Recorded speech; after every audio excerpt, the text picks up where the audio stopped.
Have you ever felt caught in a constant battle? On one side, there's this relentless push to hustle, to achieve more, to climb higher.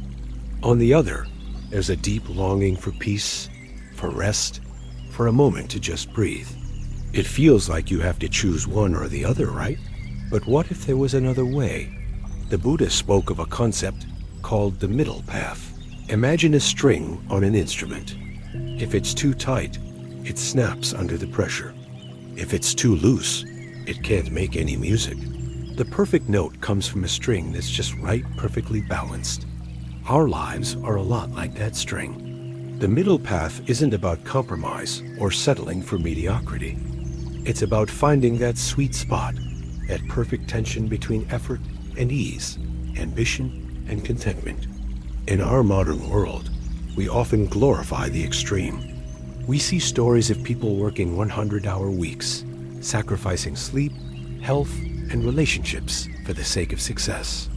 We also see the opposite trend, people completely rejecting ambition in search of a stress-free life. But both extremes can lead to burnout or stagnation. The hustle-at-all-costs approach can leave you feeling empty and exhausted, even if you reach your goals. The path of total avoidance might bring temporary peace, but it can also lead to a sense of unfulfillment and regret. So how do we walk this middle path to a more sustainable, fulfilling kind of success? It starts with mindful awareness. Instead of running on autopilot, take a moment to check in with yourself. Are you pushing too hard? Is your string too tight? Maybe you need to schedule a real break, not just a 5-minute scroll on your phone. Something that genuinely recharges you, like a walk in nature, a hobby you love, or quality time with people who lift you up. On the other hand, have you become too comfortable? Is your string too loose? Maybe you've been avoiding a challenge because you're afraid of the stress or the possibility of failure. The middle path encourages gentle, consistent effort. It's not about a frantic sprint. It's about taking one steady, purposeful step at a time. Instead of trying to write a whole book in one weekend, just write one page today. Instead of launching a huge project all at once, focus on completing the first small task. This is the art of balancing effort with rest. This balance also applies to our mindset. It's the balance between striving for a better future and appreciating the present moment. It's wonderful to have goals and dreams that pull you forward.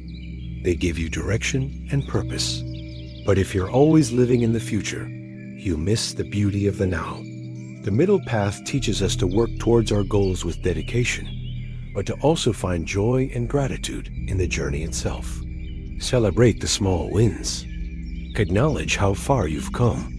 Feel the satisfaction of a day's work well done, regardless of the final outcome. True success isn't just a destination you arrive at, breathless and broken. It's a way of traveling. It's a journey where you are both the determined traveler and the peaceful observer. And it's about building a life that feels as good on the inside as it looks on the outside. It's about being able to play your unique, beautiful music without the string ever snapping. So today, I invite you to ask yourself, is my string too tight or too loose? What's one small adjustment I can make to find my middle path? It might be saying no to an extra commitment to protect your peace. Or it might be saying yes to a small challenge to spark your growth. Finding this balance is a continuous practice, not a one-time fix. But it's a practice that leads to a more resilient, joyful, and truly sustainable kind of success. Thank you for sharing this time with me. If this resonated with you, I'd love for you to subscribe and join our community. Take care and walk your path with balance.